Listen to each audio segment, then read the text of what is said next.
Born in Trinidad to Indian parents, Vidiadhar Surajprasad Naipaul spent his life navigating the spaces between cultures, never quite belonging to any single place.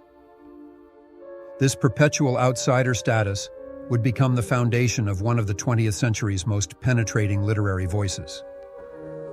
Naipaul's childhood in colonial Trinidad placed him at a unique crossroads.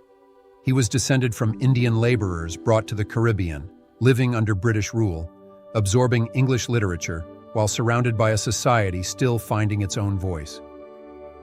This layered identity, this sense of being thrice removed from any homeland, shaped every word he would write.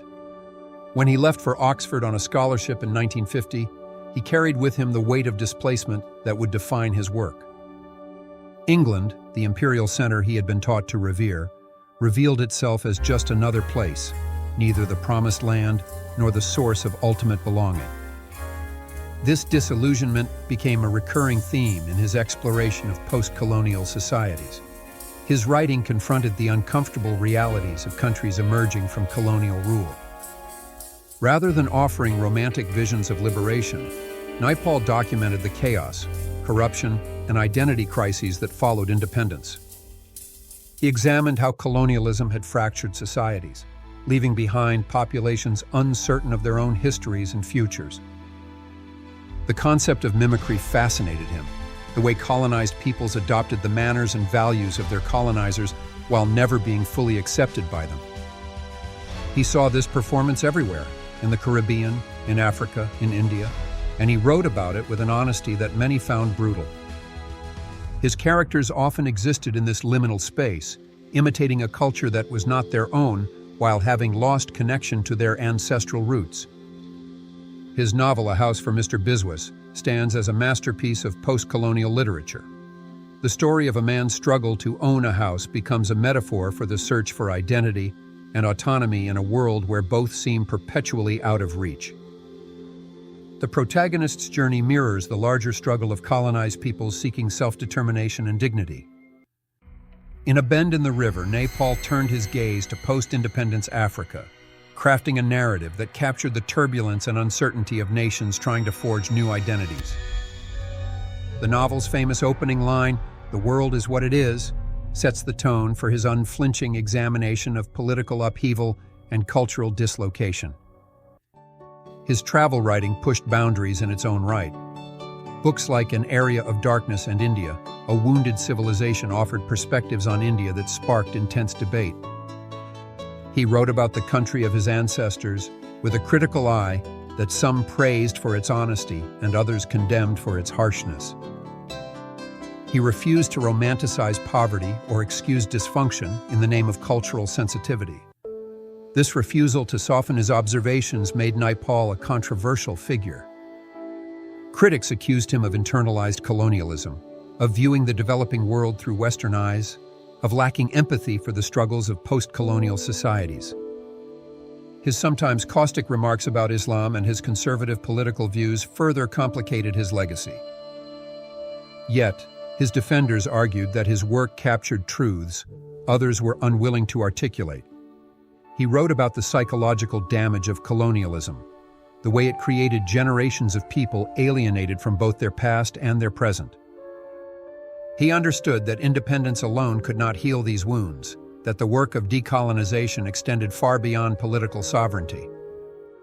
His prose style matched his thematic concerns. Clear, precise, and unadorned, his sentences carried the weight of careful observation. He avoided flowery language, preferring instead a directness that could be devastating in its impact. Every word served a purpose. Every description revealed something essential about character or place. The Nobel Prize in Literature came to him in 2001, recognizing his incorruptible scrutiny in works that compel us to see the presence of suppressed histories.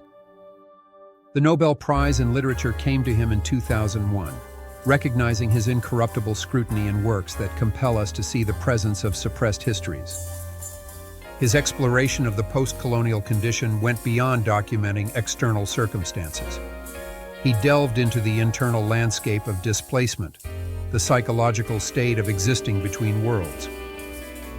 His characters grapple with questions that have no easy answers. Who am I when my history has been fractured? Where do I belong when every place feels foreign? How do I build an identity from fragments? These questions resonated across continents and generations.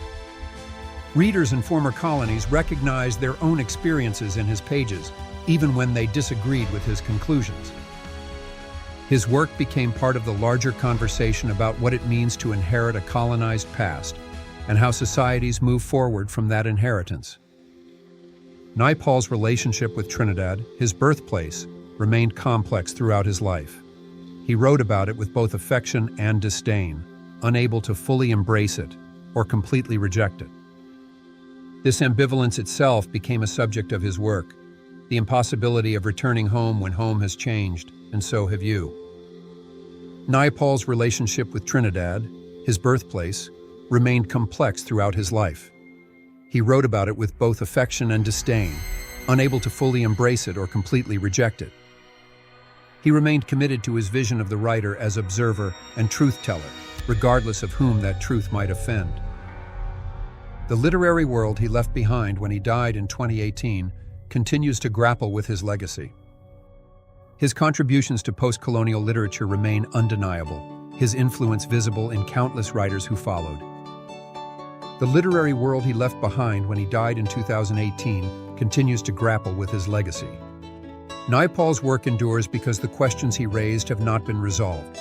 Identity, belonging, and the aftermath of colonialism remain pressing concerns in our globalized world. His unflinching examination of these themes, his refusal to offer easy comfort or simple solutions, ensures his relevance for future generations seeking to understand the intricate web of history, culture, and self that defines the post-colonial experience.